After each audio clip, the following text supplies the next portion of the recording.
Have you ever wondered why some people seem to come through life's biggest challenges unscathed, while others crumble at the slightest breeze?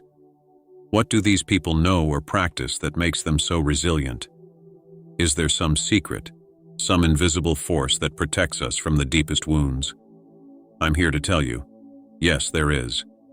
And it's not outside of you, it's deep inside of you, waiting to be awakened.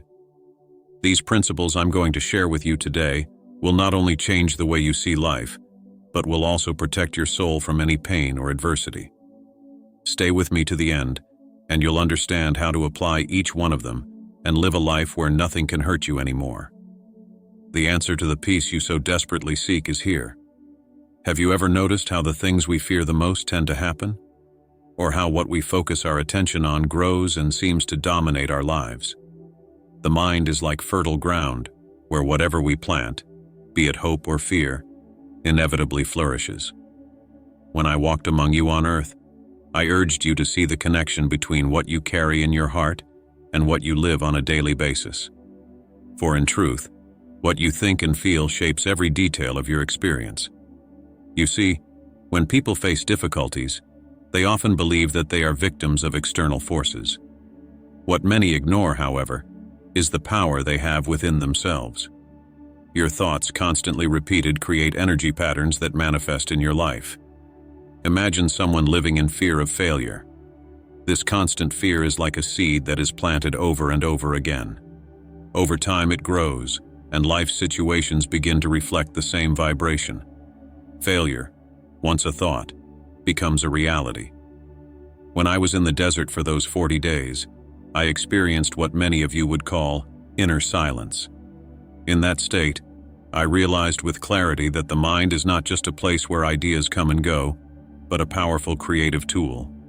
Every thought emitted, every belief cultivated, shaped the circumstances I would face. Understanding this gave me control over my experience as I learned to choose what to plant.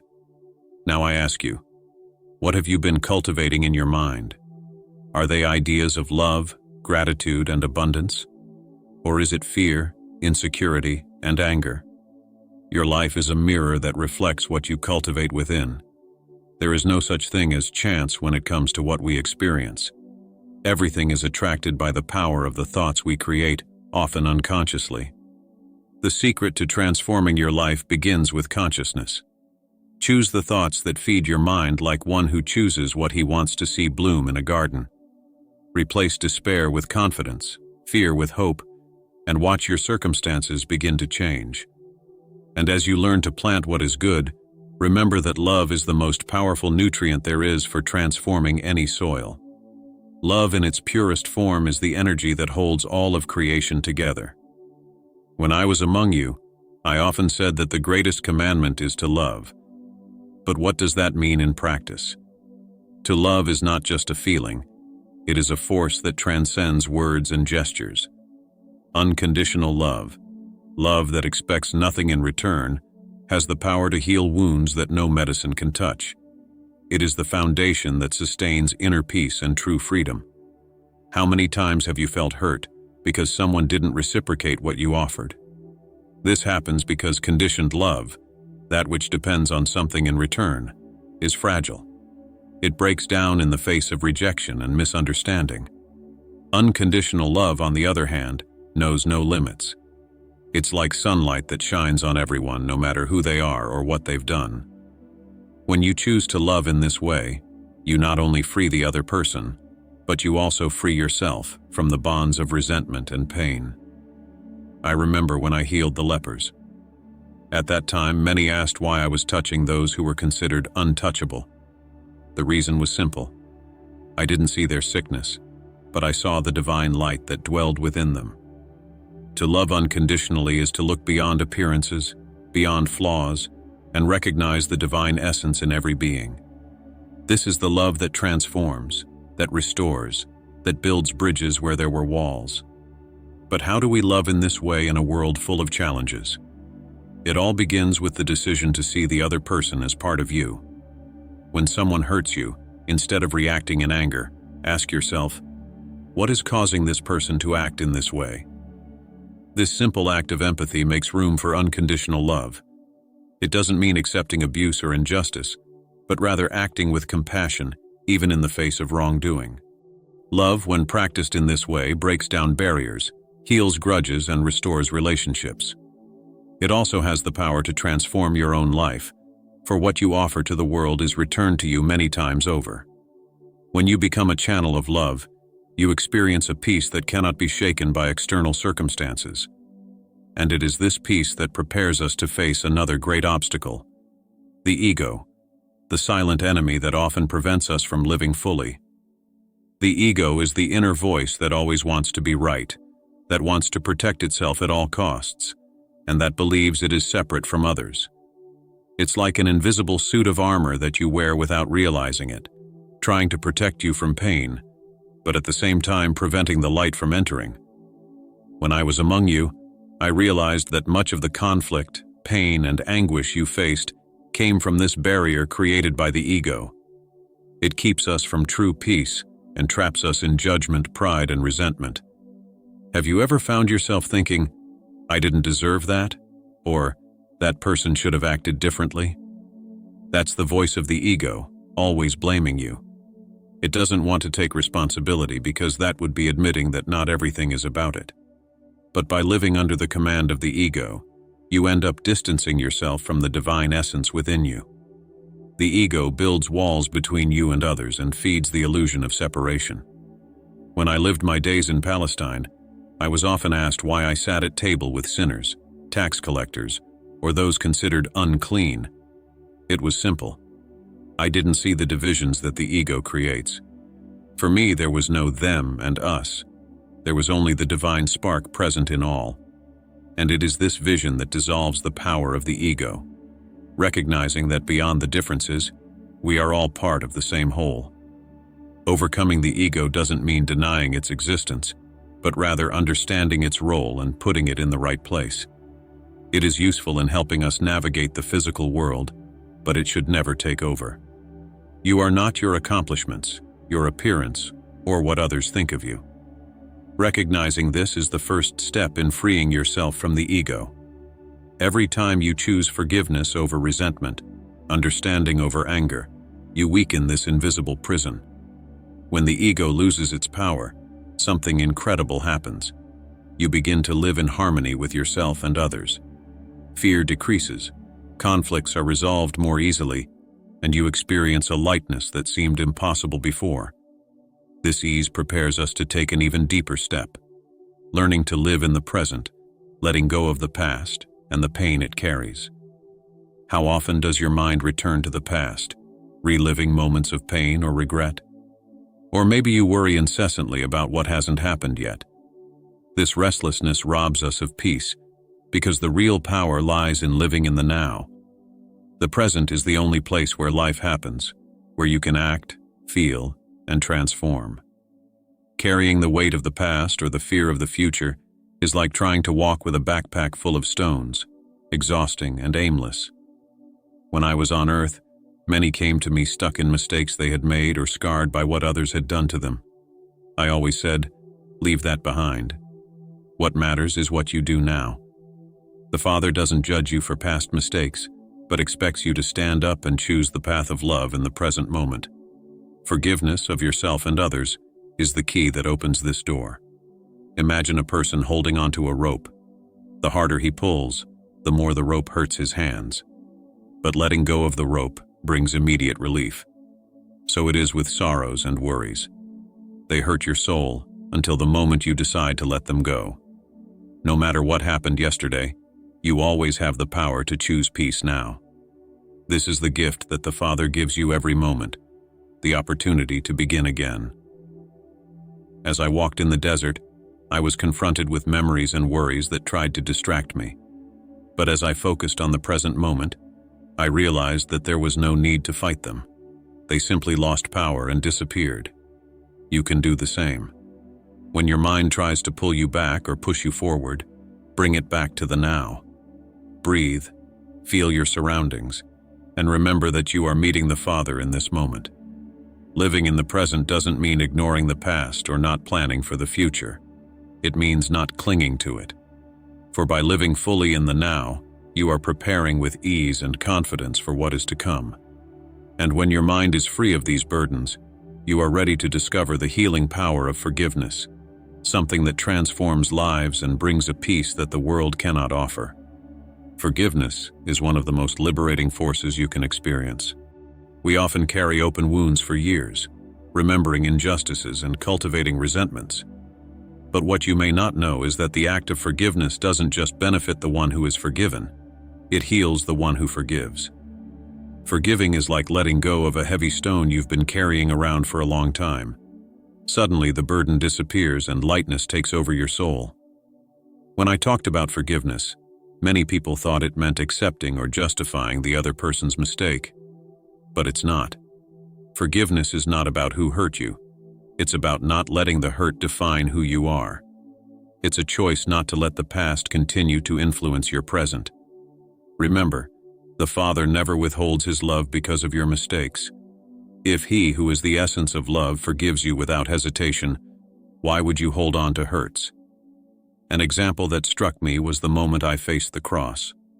Even in the face of the cruelty and injustice I suffered, I said, "Father, forgive them, for they know not what they do." This phrase was not only a plea for the good of those who had hurt me, but also a declaration of freedom. I didn't want my heart to be consumed by hate. I chose love, and it is this choice that frees you from any emotional prison. Forgiveness doesn't have to be something big or dramatic. Sometimes it begins with small gestures, a decision not to respond in anger, a thought of compassion instead of judgment, or simply a sincere desire to let go. You don't have to feel completely forgiven at first. It's enough to be willing. This openness is enough for the Father to begin to work on you, to heal any wound with his love. When you choose to forgive, something wonderful happens. The barriers that the ego has built up begin to fall away, and you feel peace come into your life. It's like an empty space is filled with light and stillness. And with that, you become able to trust in the unseen, the invisible, where the power of faith resides and guides you through the most difficult times. Faith is a mystery that many try to understand, but few live fully. It's not about seeing everything clearly, but about trusting in what you can't see. It's about believing that even when everything seems to be falling apart, something greater is holding you together. In life's most challenging moments, it is faith that becomes the anchor that holds your soul up while the winds of the storm blow hard. I remember when the disciples faced the rough seas and fear consumed them. They woke me up in the boat, terrified, saying that we were going to perish. At that moment I asked them, "Why are you afraid? Where is your faith?" It wasn't just faith that the storm would pass, but faith in the invisible power that keeps everything in balance. The same power that calms the seas can bring peace to your life if you let it. You often put your trust only in what is visible: money, status, relationships. But when these things fail, and eventually they do, you feel lost. Faith, however, doesn't depend on any of that. It is like an invisible chain that supports you in all circumstances. It doesn't matter if the world seems to be falling apart around you. Faith is the certainty that the Father is always there to guide you. I know it is not easy to trust in the unseen. There are times when doubt creeps in, when everything seems uncertain and silence seems to be the only answer. But it's in those moments that faith grows. It's like a flame that shines brighter in the darkness. When you choose to trust, even without visible evidence, you connect with the divine source and allow peace to replace fear. And it is this peace that allows you to see challenges from a new perspective. Faith transforms difficulties into opportunities, insecurities into confidence, and despair into hope. It reminds us that behind every trial, there is a lesson and a purpose.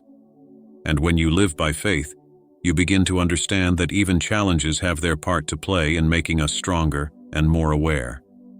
When we trust the unseen, we realize that the challenges themselves are an invitation to something greater, a love that embraces and transforms all. The challenges we face in life are not punishments, but invitations to transformation. Every obstacle carries a hidden lesson, an opportunity for growth that can only be revealed when viewed through the eyes of love. When we face difficulties with bitterness or resistance, they become burdens. But when we embrace them with courage and gratitude, we realize that they are gifts in disguise, tools to bring us closer to our true essence. Consider a seed buried in the ground. To germinate, it must break through the shell, face the darkness, and seek the light. That's how we are when we face challenges. They ask us to abandon old ways of thinking, to break with patterns that no longer serve us, and to grow toward the light. When I was on earth, I said, "Blessed are those who mourn, for they shall be comforted." Not because suffering is good in itself, but because it gives us the chance to be reborn, stronger, and more connected to what really matters. You may be facing a problem right now that seems impossible to overcome. Maybe it's a loss, a betrayal, or a dream that didn't come true. Instead of asking, "Why is this happening to me?" try asking, "What can I learn from this? How can I grow from this?" This shift in perspective transforms pain into wisdom, sorrow into strength, and difficulty into paths to fulfillment. I remember how many times I was asked by those who were facing adversity, "Master, how do you bear it?" My answer was always the same. Trust in the Father, love where it hurts, and you will find peace. Loving the challenge doesn't mean liking the pain, but accepting that it has a purpose. When you stop resisting it and start welcoming it, the weight lifts and you begin to see the path ahead. Loving your challenges is an act of faith and surrender. It's believing that nothing in your life happens by accident, that everything is there to help you become who you were created to be. And when you learn to love even the difficulties, you discover that there is nothing left to fear. For everything, absolutely everything, becomes an opportunity to live with greater awareness, peace, and love. You weren't put on this earth to be defeated by circumstances. Within you is the same power that shapes the universe, the same light that illuminates the heavens.